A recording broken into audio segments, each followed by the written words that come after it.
I've taken some liberties with the title of the talk, Facing Suffering, in the sense that it started with my work back in 2011 during my intensive 3 months of chaplain training, which then I got digested and recreated it into some writing that some of you have seen.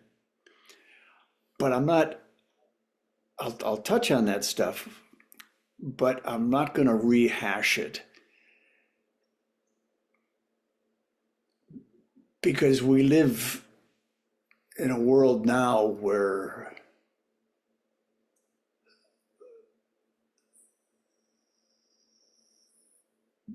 suffering is so immediately around us.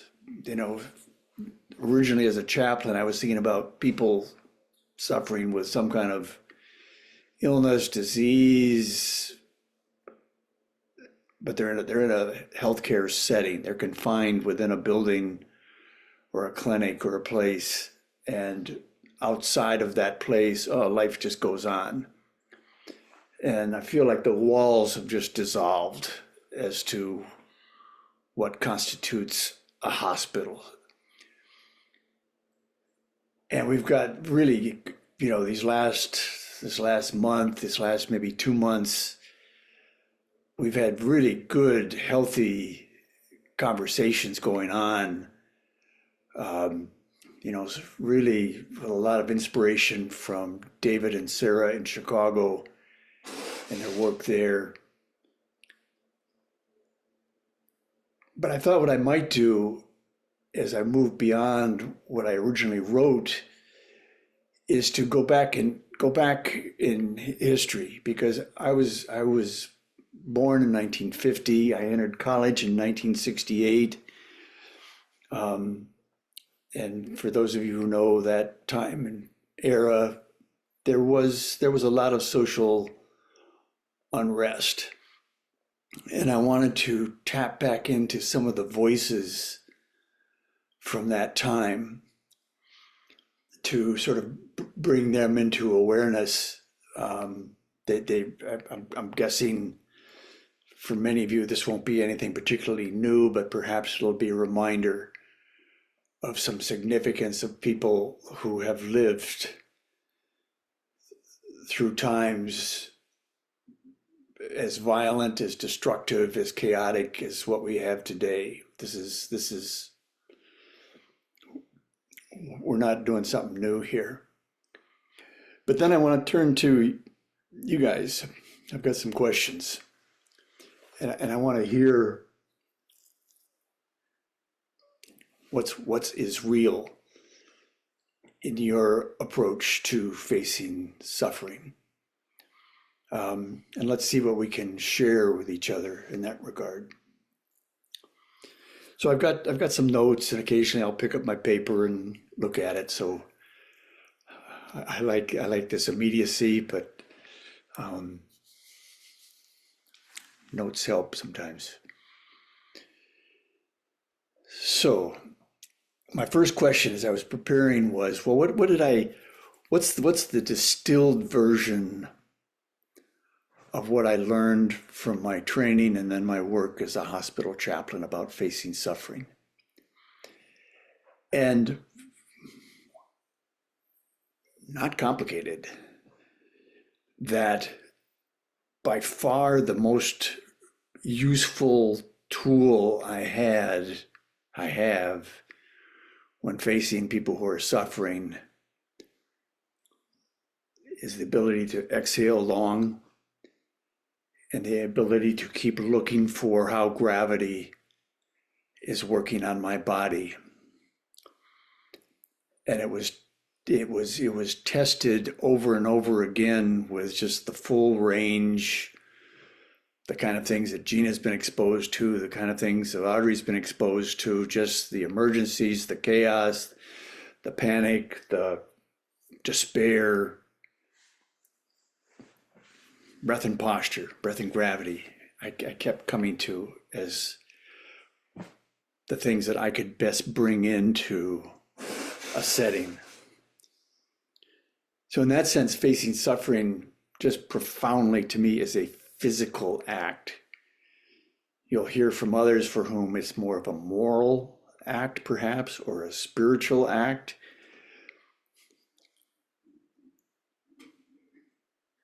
There's times I wish I could use that kind of language myself, but I can't. To me, it's a physical act. Another element of what I learned from that use of breath and gravity was that I didn't have to protect myself from feeling the pain of what's in front of me. And it was kind of unusual because certainly I came up through a medical school environment which has sort of a rich literature of sort of the necessity of the sort of the quasi-detached clinician, that if they were too emotionally invested in the suffering of the person in front of them, they would become ineffective. So there was sort of a pride in maintaining a boundary that if you want me to deal with you, don't cloud my objectivity. And I'm guessing now medical school curriculums, that's fading. Things change very, very slowly in medical school curriculum, but at least during my era, back in the 90s, the 80s, that was still kind of the nature of the game.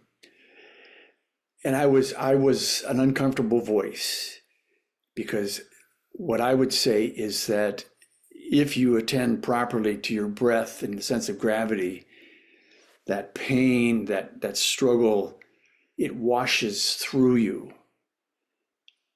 You feel it. It's just like a stream of warm water flowing through you. You would feel that warmth. You would feel that motion of that water. But if it didn't stick, you wouldn't be hurt by it.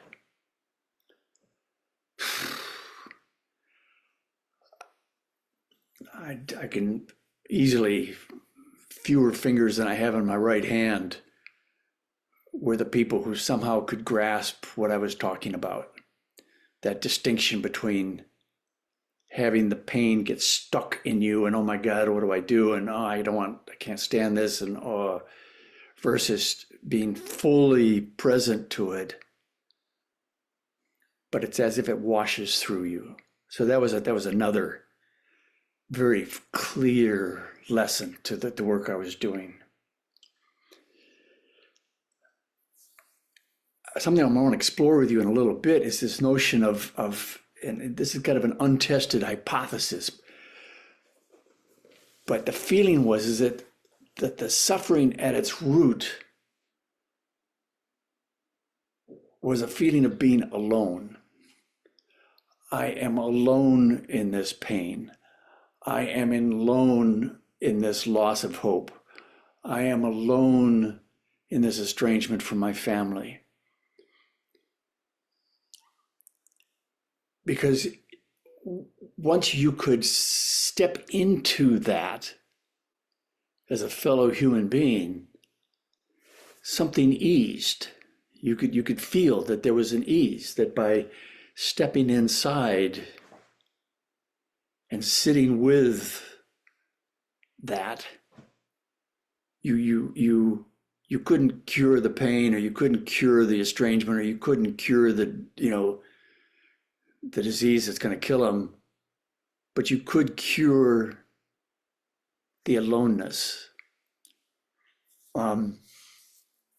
So I don't know how broadly that can be applied, but that was just a sensation that also came out of my work there. And again, if I don't want you to feel alone, guess what? The best tools to help me be with you is my breath and the sense of gravity in my body. And it's not just, I mean, we know this from our training. It's not any old breath. It's not any old gravity. But there becomes sort of this search, this hunt, as I'm hearing you. Oh God, what can I do with my breath and gravity to more clearly enter into that? And it's a, I don't have a good analogy for that process or that feeling.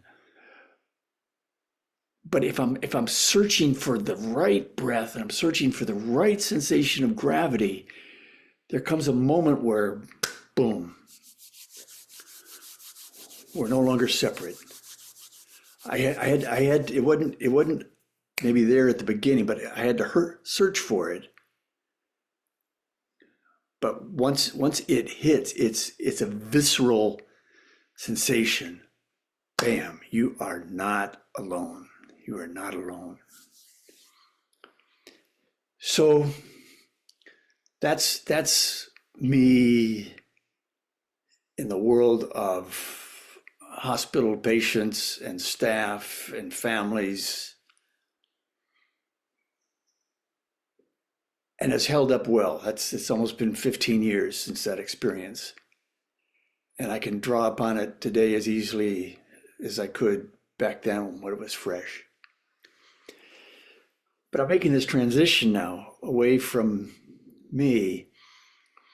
In the last chapter of the book, I did a lot of reflecting on sort of the phenomena that I had been exploring during my 3 months of training. And by good chance, I got an email from Rebecca Blatchley, who is high up in sort of the leadership of the Episcopalian Church in North America. And she has the head of, so Episcopalian Church in England, they call it the Anglican Church or the Church of England. And the head of the Church of England is called the Archbishop of Canterbury. And historically, why that's true, I have no idea. But she had met with the Archbishop of Canterbury as part of her work. And she knew of my work. And so she sent me a link to a speech that he gave to the Council on Foreign Relations in New York City, or maybe it's in Washington, but somewhere in the US.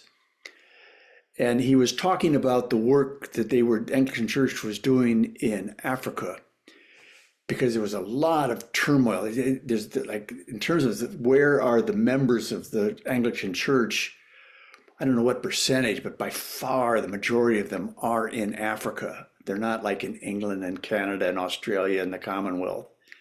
They're in Africa. And there was a lot of ferment about I don't know what to call it, the sin of being other, and whether that's gay or lesbian, but there was just this very palpable sense in which the church could not accept certain people, which kind of violated a lot of the core elements of the church, and that's why the Archbishop had to get involved. But he goes through this talk where he's just talking about these conversations, these endless trips to Africa, meeting with clergy there, meeting with parishioners there. And he was asked, how could you endure those conversations? How could you endure things that so fundamentally violated what you yourself know to be true? And I'll read you what he said. And because I quoted him last chapter, he says, "You have to let your heart be broken. You've got to let your heart be broken by encountering people where they are. Part of the dialogue that we need is a dialogue that involves great pain. We must let ourselves be hurt."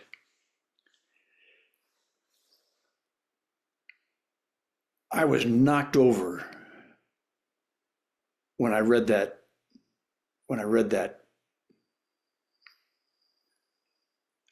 the idea of letting yourself be heard. Normally we think of dialogue as being sort of a forceful conversation where, well, okay, I'll listen to you for a little bit, but now let me tell you what I think, and I'll listen to you a little bit more. But there's this sense in which, right? And he poses it in a very different way. You must let yourself be hurt by the pain embedded in that conversation. So in some ways, that state, those few sentences to me were far more important than anything that I wrote in the book about my own experiences, my own training, where they could be distilled to that notion that you must let yourself be hurt. Because without that, you're separate. You're separate. So Justin Welby, that's a name to know. He's no longer the head of the Church of England. I think he was thought to have covered up too much sexual abuse of kids or people in the church, even though he himself was never accused of that. But he was asked to resign, and he did. So I think that's happened fairly recently. But as I was trying to go back to the late 60s and the early 70s, a couple people stood out. I think these are names that you know: James Baldwin, Martin Luther King Jr., and forgive my pronunciation, Andy, you might help me with this, but Thich Nhat Hanh. Is Andy on the call? Can you pronounce that properly, Andy? You can just call him Tay. He likes to be called teacher. So, but yeah, Thich Nhat Hanh, I think they say in Vietnam. Okay. Well, I will ask for forgiveness and use the familiar Tay, because I think they've got a lot to offer. So the first thing from James Baldwin is really just a short statement, and it was sort of the first thing I came across as I was preparing this. And he said, "Not everything that is faced can be changed. Not everything that is faced can be changed, but nothing can be changed until it is faced." So this facing the world around us, facing things that we abhor, facing things that we want to change. He didn't say what that, he didn't describe sort of the physicality of that facing the way that I have. But that to me is just a very true statement. If it's not faced, it won't be changed. And even when you face it, that may not be enough, or may not be enough yet. But that's one of my reference points.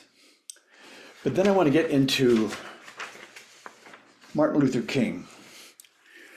And nice coincidence, almost exactly 62 years ago, it was Good Friday in Birmingham, Alabama.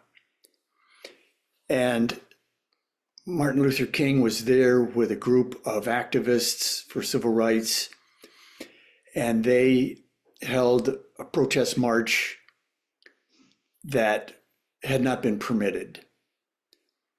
And so they were 55 of them, or maybe 56 of them, were rounded up and put in jail.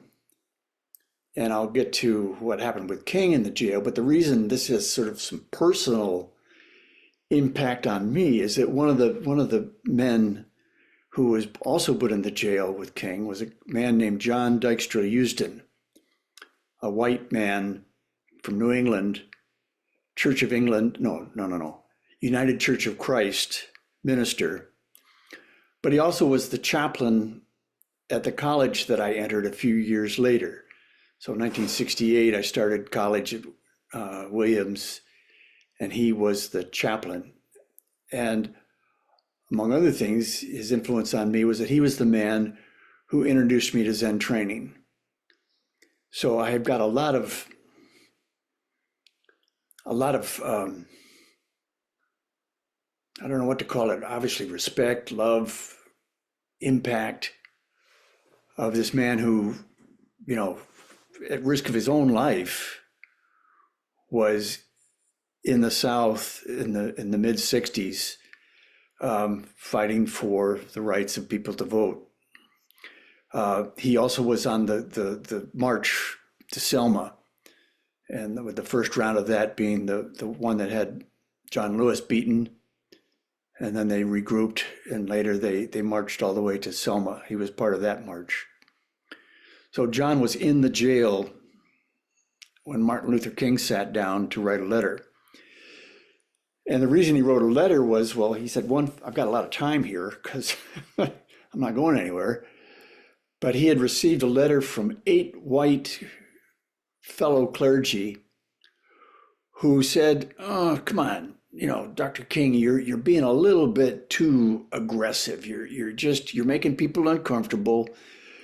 And we support your rights, and we agree with you on the conditions that you face. And wow, go for it, buddy. But don't be so disturbing of what we think that your message is lost because you upset people." So I'm gonna read you some from that letter, and it was written on April 16th. So if you want to honor Martin Luther King, if you want to honor what's going on today, April 16th, look up Martin Luther King's letter from a Birmingham jail, and perhaps like me, you'll be in tears by the end, because it is just so damn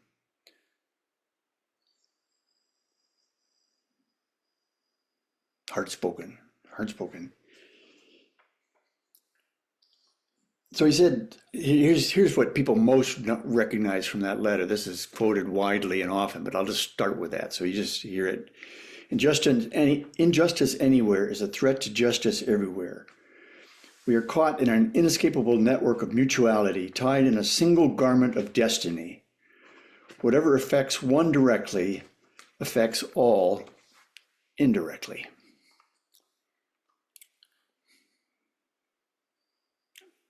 Right? That's core to how we train. He went on, my citing the creation of tension as a part of the work of the nonviolent may sound rather shocking, but I must confess that I am not afraid of the word tension.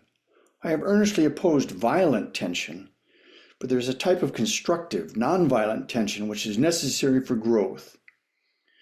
Just as Socrates felt that it was necessary to create a tension in the mind so that individuals could rise from the bondage of myths and half-truths to the unfettered realm of creative analysis and objective appraisal, so must we see the need for nonviolent gadflies to create the kind of tension in society that will help men rise from the dark depths of prejudice and racism to the majestic heights of understanding and brotherhood.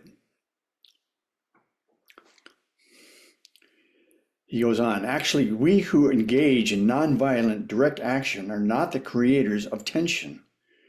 We merely bring to the surface the hidden tension that is already alive. We bring it out in the open, where it can be seen and dealt with like a boil that can never be cured so long as it is covered up, but must be opened with all its ugliness to the natural medicines of air and light.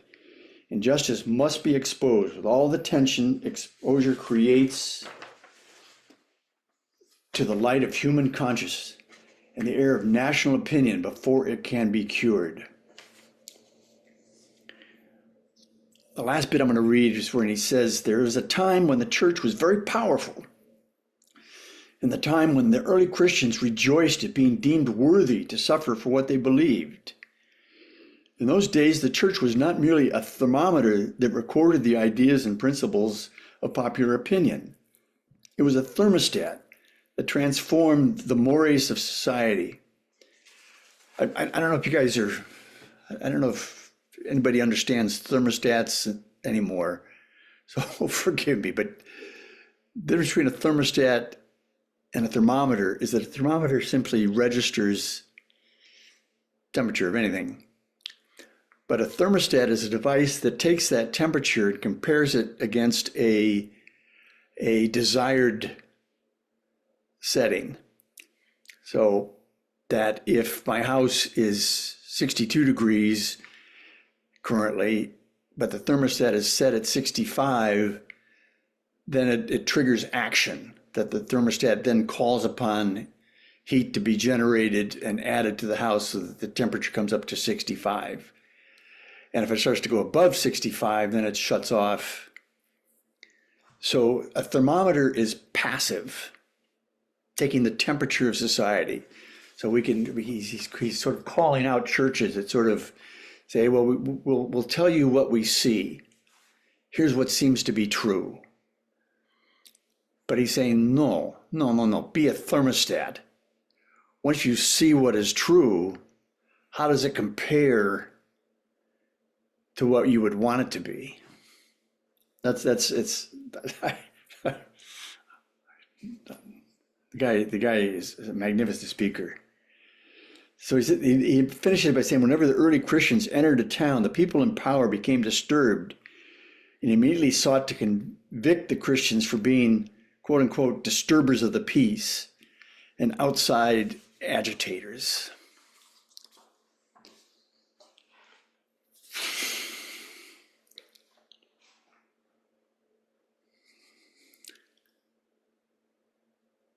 So there's a notion of being a thermostat and not just a thermometer. He was by far one of, I mean, he's certainly known for his advocacy of nonviolence,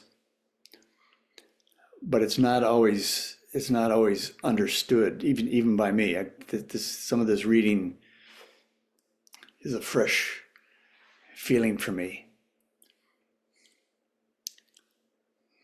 Let me just get a sense of things. Is this, do you guys know this letter from Birmingham jail? Is that familiar to folks? Can I get an amen or something? Some of us know. There are some thumbs up and some are shaking their heads. Yeah.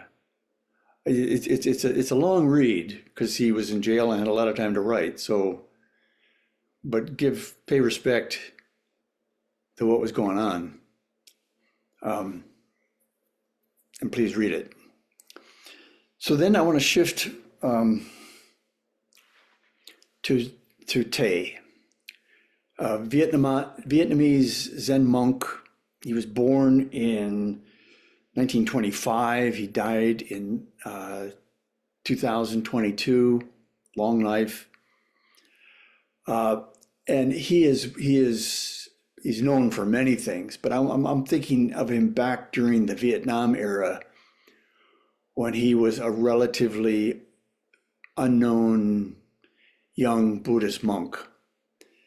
And for the degree that Americans know about the Vietnam War, we think it started, maybe with Lyndon Johnson and some incident with a gunboat, and we had to go in there and save the world from communism. So we sort of date it from the mid 60s, but actually the struggles in Vietnam had gone back much earlier than that, as people were sort of emerging from the bonds of French colonial occupation, which had been true for, I don't know when it began. I'm not that well versed in the history, but he was deeply immersed in the history of his country, and he was highly literate, highly educated, could read English, and he was starting to read what was being reported in the American press, American journals about the Vietnam War, and he just could hardly stand it because it was so basically ignorant, and that there was an era where people thought that the there was a Vietnamese government. It was a bit of a puppet government, and the family that sort of was the despotic rulers were heavily Catholic. So there was sort of a lot of Catholic influence in Vietnam because of the French. And obviously then there were the Buddhists. And at the time, sort of in the American view of things, the Catholics were the people trying to save the country, and sort of were the early allies to the American, I guess, strategies. And the Buddhists were sort of seen as agitators and sympathizers to the communists. So he personally felt that label that he and his fellow monks and fellow Buddhist, citizens were being labeled as communist sympathizers. What he was known for in that era was this notion of, let me get the phrase right, that it's either called an engaged neutrality or no enemy. And these the more you read about these concepts of his, the more sophisticated and nuanced they become.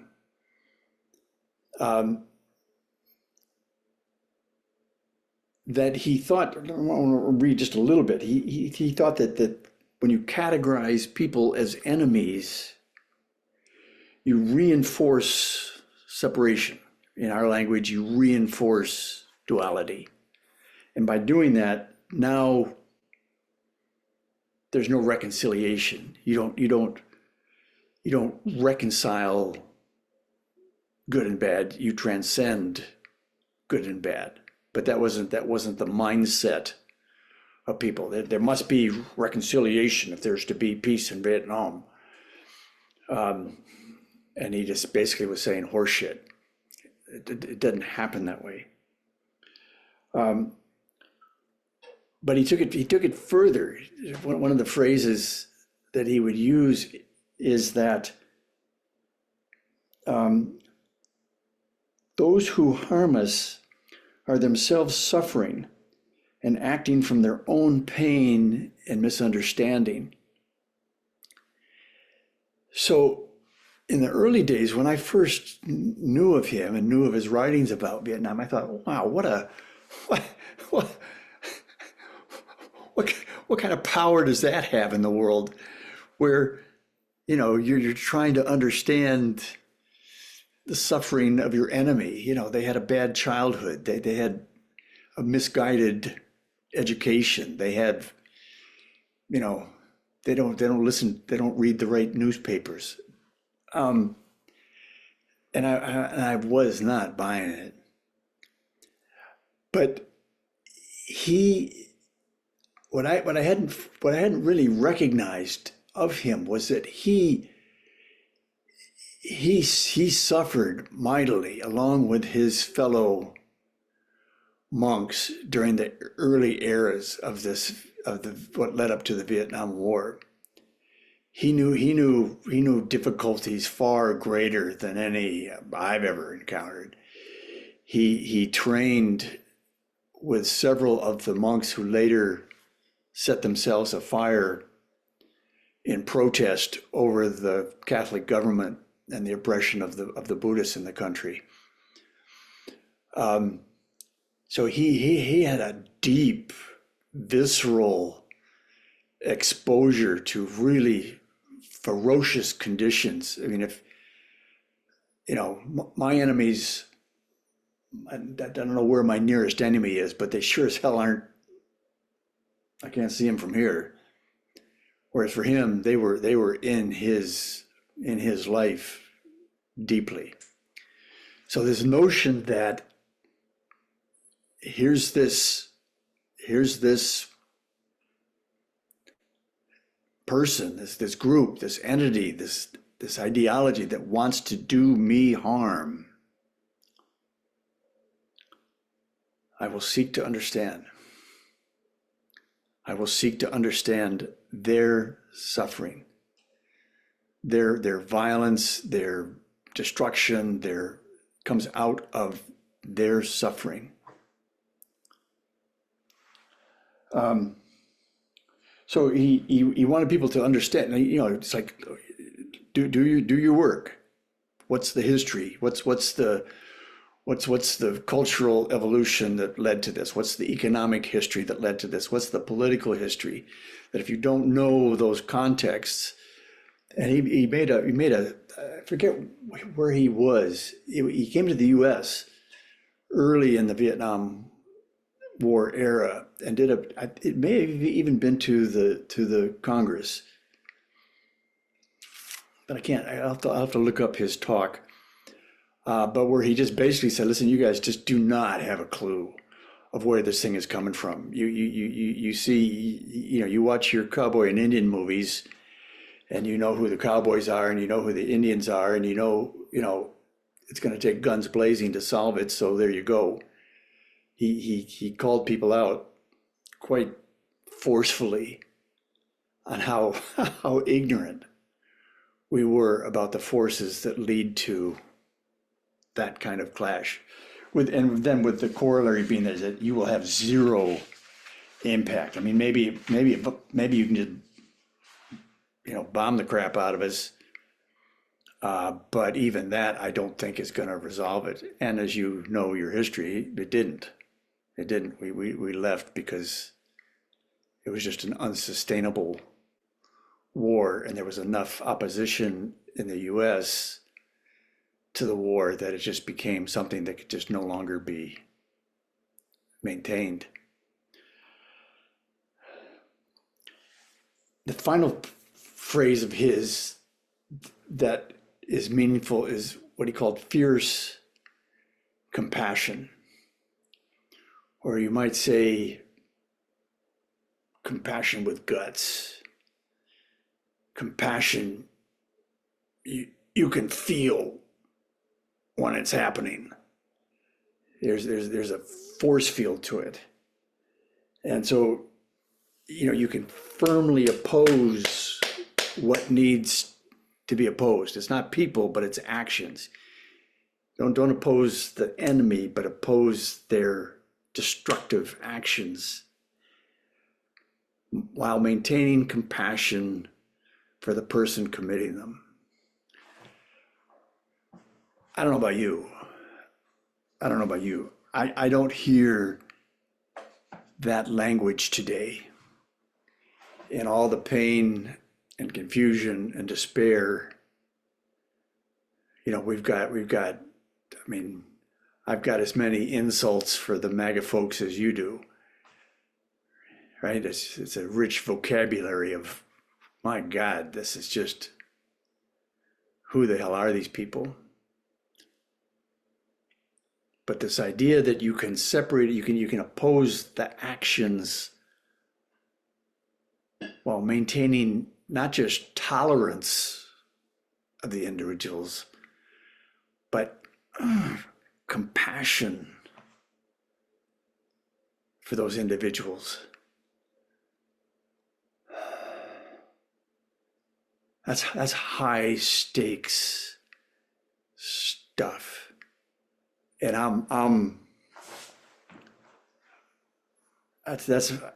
that's my training these days is what I trust what he's describing, and I trust the effectiveness of what he's describing, that if there's a way forward, it'll be because there's that quality of fierce compassion.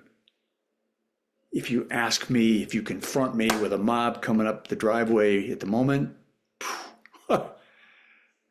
get the shotgun, Ma. I'm not there yet. But I want to be. I feel like that is a significant contribution we can make to the world around us. we're very small, as you know, very small, tiny little voices. But that's a powerful message. So that's all I got prepared. And we got, thankfully, a bunch of time. So let me first act, and maybe, Rebecca, if you can shift us so we can have sort of everybody on screen equally. Um, I'd be curious, what, if anything, landed from Justin Welby, from James Baldwin, from Martin Luther King Jr., from Thich Nhat Hanh? Anything in particular land for you? Cool. You, sure. I'll start with Justin Welby. Did represent the Church of England, I suppose. And that quote that you read from your book, when I read it, it's a quote that has sat with me ever since I first read it in your book. And in my work, I make reference to it quite a lot because people know him. I haven't done since he stood down, but I certainly did when he was in position. And you may not know, but Justin Welby also had a child die in his life. I'm not sure if you mentioned it in your book or not, but he did. Yeah. And which I've also experienced. And when I read it, I took a lot from what he said in that quote from that experience that he'd had. And I translate it, and I've said it, I've gone on maternity wards where people have lost children, and I will use it as a quote. So I will say, Justin Welby describes this as having your heart ripped out. It's the only way that you can describe losing somebody like that. It's like somebody coming and ripping your heart out. Yeah.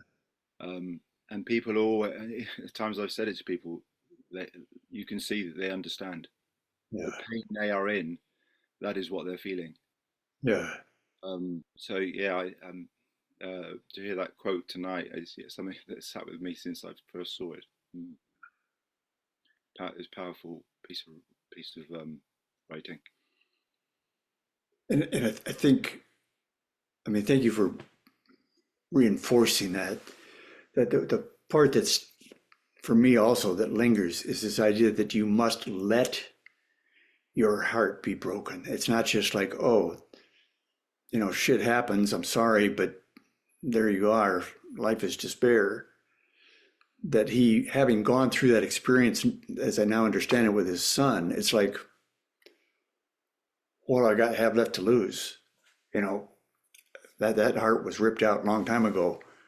So why not? Why not now just let it be painfully hurt? But what impact that can have. How about other folks? Yeah, Heather. Well, I like that bit you just mentioned, and it resonated with me, and even the past week I had. But the part that resonated with me the most was the constructive tension bit.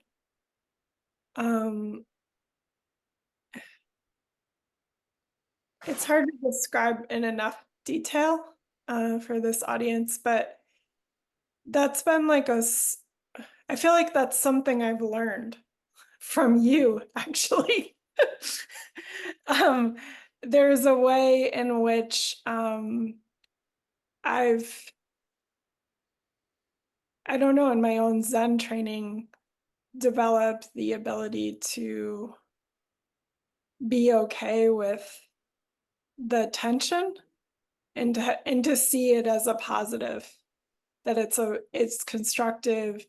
It's a source for creativity or something new to give birth to something new, and that it's a place to turn into and not avoid.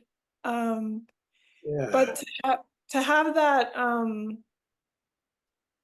there's something really, the reason it resonated with me is that's my personal experience, and then have that also be like to draw the parallel to society, and how do you be like not just the thermometer that, let's say like calls a spade, that brings voice to something that's happening into society, but that somehow being in that discomfort, or drawing that out, sitting in that, giving voice to it, somehow catalyzes change. That is a bit of a revelation to me that felt special. Yeah. I mean, what that brings to mind for me, Heather, is this idea that facing suffering can be interpreted as being passive. There's a phrase from Quakers. I only know it as a phrase. I don't know it as sort of a lived experience, but they talk about bearing witness. And on its surface, to me, that feels passive. I am bearing witness. I am enduring the pain of facing something. But you're just taking it one step further and saying, no, there's an action to facing suffering, but it has to be a certain framework in which that happens, and that's where the temperature and the thermometer and the thermostat thing sort of kicks in. Yeah. I'm sitting on an uncomfortable stool, so I'm gonna adjust my butt here. Yeah, who else? What else? What else was, let me ask you this, what was uncomfortable about what you heard? Yeah, Right. Ted. I mean, for me, the common characteristic in all these folks is incredible courage and bravery. And I was also struck by Justin Welby's, comment about we have to let our hearts be broken, but people don't want their hearts to be broken. Right. Right. Because well, and how much can you take in? And I think there's a lot of fear about just, am I going to survive this? Right. Am I going to survive? Right. What level of vulnerability can Right. I step into Right. and still survive? Right. And I think that what's so helpful for me is that our training is that it's just breathing, it's just being fully present and being able to sit with whatever comes up. And I'm not saying that I have courage or bravery, but it's a path to summoning what we can Right. in that moment, and not.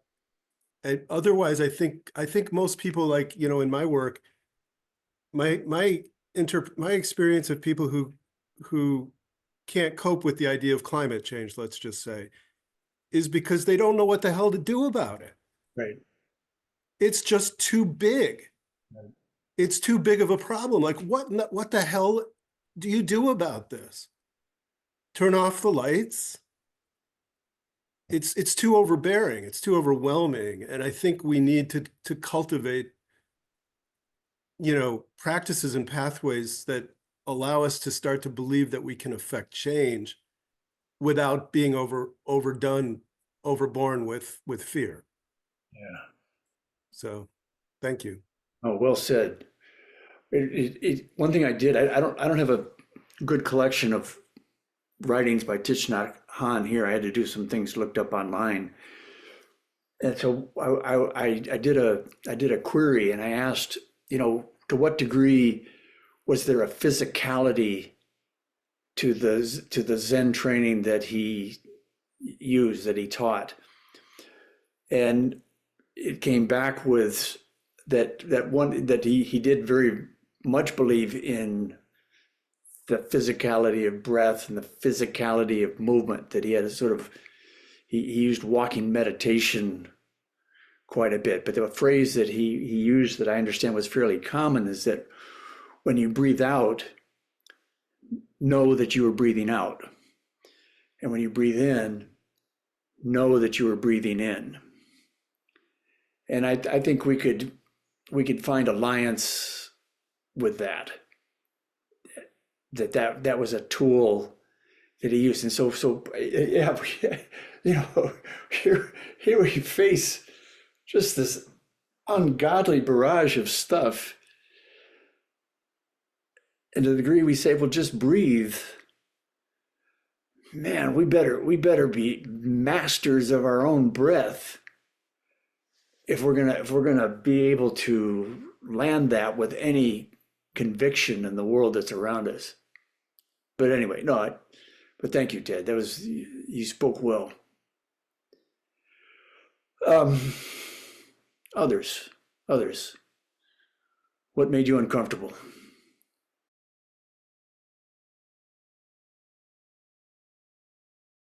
Can I go back to something earlier you said where you were talking about how, you're the teenager with the steam coming out of your ears and you don't like being angry.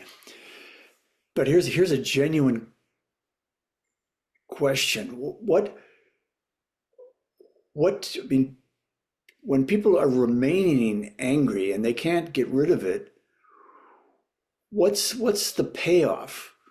What is it that reinforces, that allows it to sustain itself day after day, week after week, month after month? There's got to be something, even though you say you don't like that, you don't like it about yourself. When it persists, why would that persist? Sort of asking for myself as well. So you're helping me with that. I think, for part of, I was thinking as you were talking about a priest phrase, or we use a phrase we use in priest training, where we translate from the Japanese about the virtues of becoming one with. And I have to admit, it's really embarrassing to admit how I sort of construed that as being like becoming one with a really nice taste of food. Oatmeal is a big deal around here. So like tasting oatmeal, becoming one with the taste of oatmeal, or there's some beautiful music and becoming one with the music. So we have language for that. We have reinforcement for that. But it struck me a while ago. It's like, well, can I become one with a bite of food that just really tastes bad? Or can I become one with music that just really feels god awful, that hurts my ears? If I am sincerely training, I feel like I've got the obligation to do it anytime, any setting. I don't get to pick and choose the feelings that I like, the tastes that I like, the smells that I like. It really, I think that's where Buddhism gets kind of a bad name. It's like everything is bliss and harmony rather than, facing into the storm. Yeah, shoots. Anyway, some more folks, and even if you just say you've been uncomfortably silenced. It's like you don't know what to say. Sometimes just saying that is good. I see James. I see you're up. Yes, hi everybody. Well, I've been all around the world about 50 times in this conversation, and what's coming up and what I've been living with of late, I think as many of us have, is for myself the scale of what we face makes a difference. I've been dealing with a lot of deaths of close people in my life, but there's an immediacy and an intimacy in that situation in which I am able to feel the pain, be there no matter what, have my heart broken and be in it. Yeah. When I pull back and look at the world and what I'm facing, you know, it's overwhelming, right? It's just it's endless suffering. I mean, the belief is I don't think this is depression at all on my part. I think it's clear that there is no end to the suffering in the world. And there can be no end is almost what I see. So the fact that I'm one individual, you know, what difference does this make? Do you know what I mean? Is what I would face with. And you know, I think about this like someone like Gandhi, right?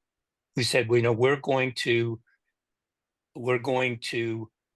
transform the English's view as they witness our suffering, and they will ultimately walk out of India on their own, which they did. But yet almost immediately, bam, you know, the divide that rose up between Hindus and Muslims, and the country's torn apart in war. And at the end, after everything he had worked for, it was collapsing. And this is what I feel with the world is that the scale of everything and our ability and the multiplicity of players are such that there is no end that I can achieve. So I do come back to this thing. I think it was Gandhi also said, you know, the ends are nothing, the means are everything. And then it comes back into our practice, right? Which is pull that back in. If I'm focused on the means, the ends will take care of themselves. If I'm focused on the ends, it's so overwhelming. Yeah. And the impact seems so slight that whatever it is, you drop out, you don't participate, or you just get angry. Yeah. Yeah. I mean, thanks for the honesty of that. Yeah. It strikes me, sometimes I think, you know, with any luck, I've got 20 years left, and I haven't done the math, but, you know, how many hundreds of thousands of breaths do I have left? And how well can I make each breath count for something? I mean, it seems so trivial in the face of what is around us. But why wouldn't I at least make my breath useful? Because I'm going to breathe anyway. It's not like I'm going to turn them on or off. As long as I'm breathing, why not put them to use? Yeah. Got some thoughts, but I'd be curious, would someone else like to first speak to Anne? Yeah, I see Heather. No, I think this is a really important question that I have too. It comes back to, I started thinking when Chrissy was talking about the STEAM, the survivor of domestic abuse, like from when she was a child, like very profound abuse, severe abuse. And it's interesting, the current climate we're in now, she goes around angry all the time and is addicted to the anger and the fear, you know, that comes from the television. And for her, she doesn't want to let go of those things because it's connected in her mind to what Anne was saying about agency, I think. Like she doesn't want to let down her guard because yeah, that's just part of her shell, you know what I mean? And it does seem like this, I think it's such a human thing. It's like what you were saying, like, it's true that humans suffer, but it's almost just as true that we avoid suffering. It's like a thing, right? When you walk into a cold ocean, you know, you kind of like do one of these and it's like your butt clenches and you don't relax into it, right? It's like you clench up. And why do we clench up? It's, and we like to remain afraid, we like to remain angry, we don't let the grief flow. I think it comes back to this Buddhist sense of it, the Buddhist truth around attachment, right? That's just like hardwired into us and we have to learn to do otherwise. But I have the same question Anne does about, does letting go, does breathing, being in your out breath and your in breath, do we somehow lose agency in that? You know what I mean? Like, do you need a sufficient amount of anchor, not letting go, to maintain productivity? I'm not sure. I have that question. I saw Jen's hand. Yeah, that is fascinating. Wow. Thank you, Jen. Yeah, what's up? Wow. Wow. We might as well. It's like I'd like to start seshing right now. It's like I'm sending an airplane ticket to everybody. Just get over here and get on the cushion, and we're gonna just do this. One of the graces of age, I kind of like getting older because of what I keep learning. And one of the things after all these decades and decades is that I'm most effective when there is no sense of self being present. It's like, wow, whoa, look what happened. Where did that come from?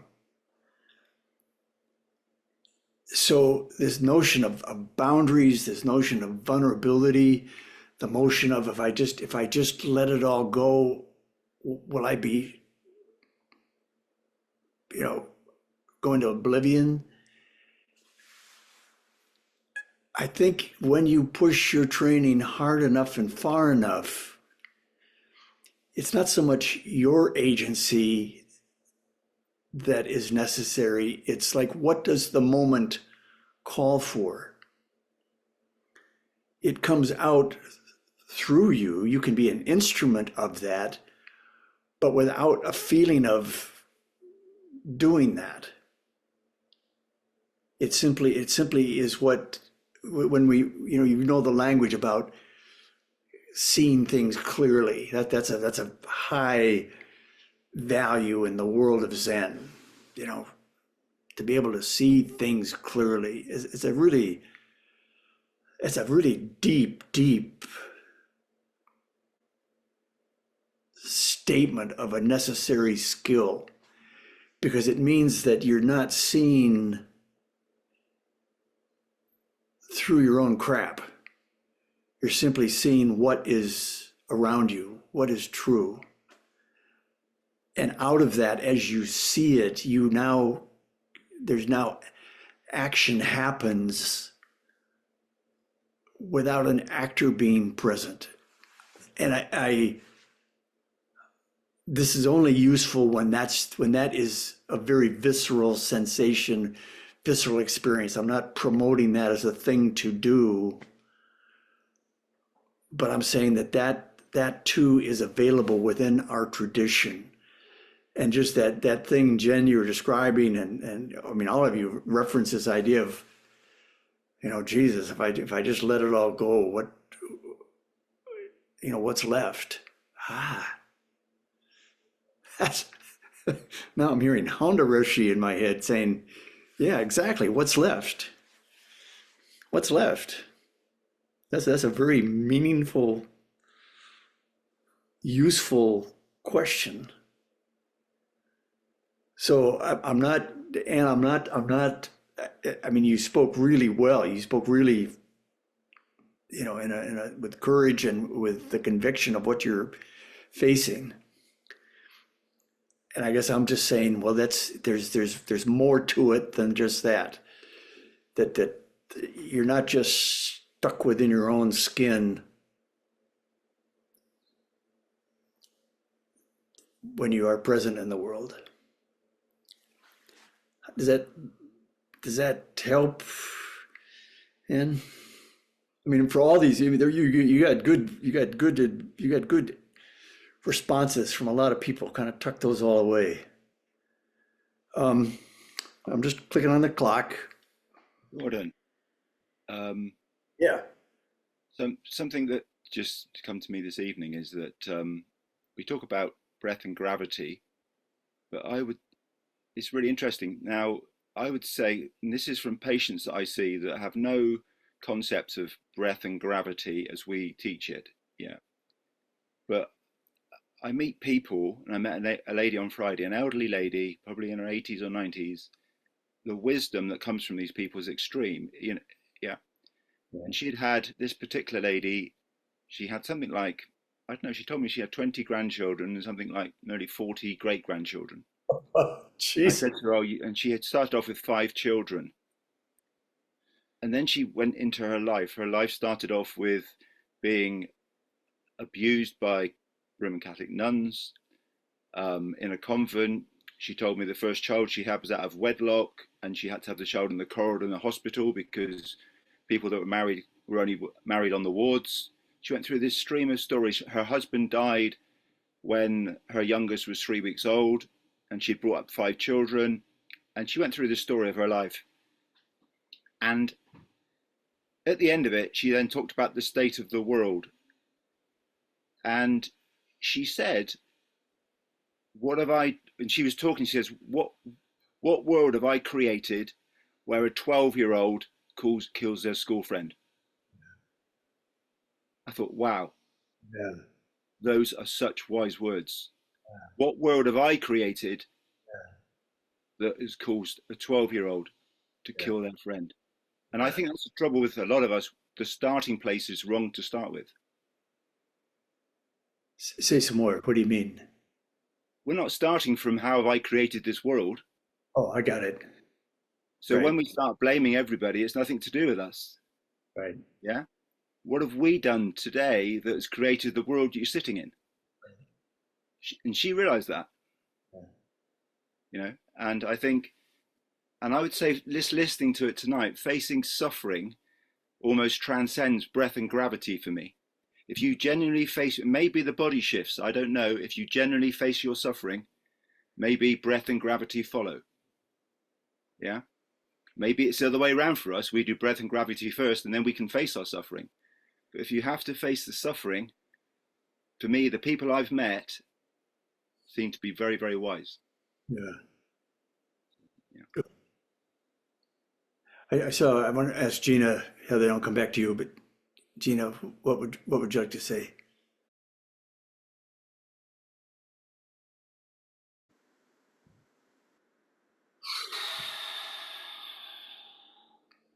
You got guts.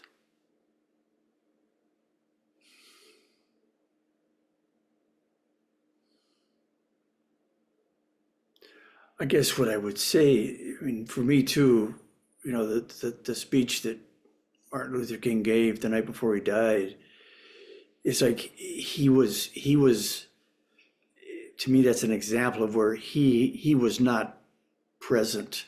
I mean, yes, the words were coming out of his mouth, but the words were coming through him. That so much had been,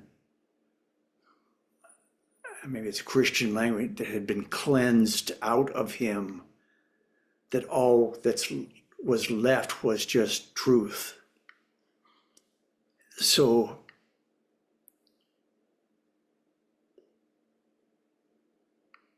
I think he didn't seek martyrdom at all, obviously, but that was the circumstance of his, that's what was true of the world around him. Um, yeah. Oh boy, Heather, you wanna round us out? You wanna close us up?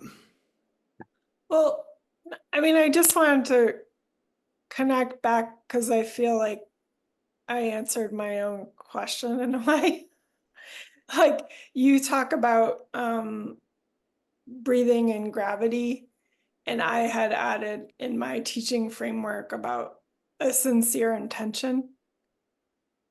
And one that's really deep in your body, that such that it's kind of like operating underneath the surface. It's doesn't even need to be in your head. It's like literally in your bones.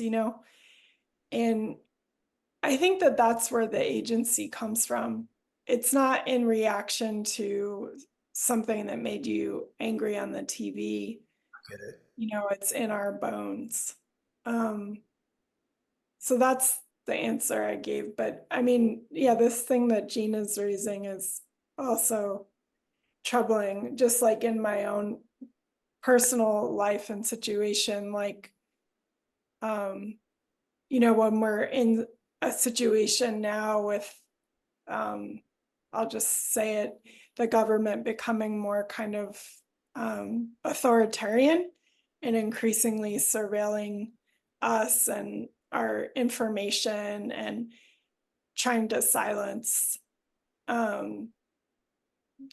dissidents, that yeah, wow. I mean, at some point, some of us are going to become martyrs.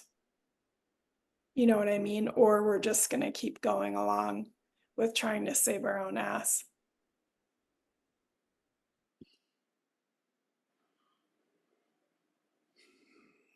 I can feel how much we need each other.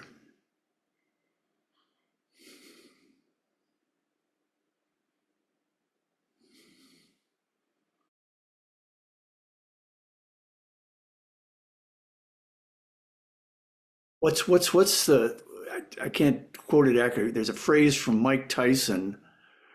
There was something like everything's going well until you get hit in the nose. Is that am I quoting that accurately? No, no, everybody has a plan until they get hit in the nose. I remember the hit in the nose part. But that's how I hear you, Dennis. It's like, yeah, yeah, yeah, yeah, yeah, yeah, yeah, yeah. But now what are you gonna do once you got hit in the nose?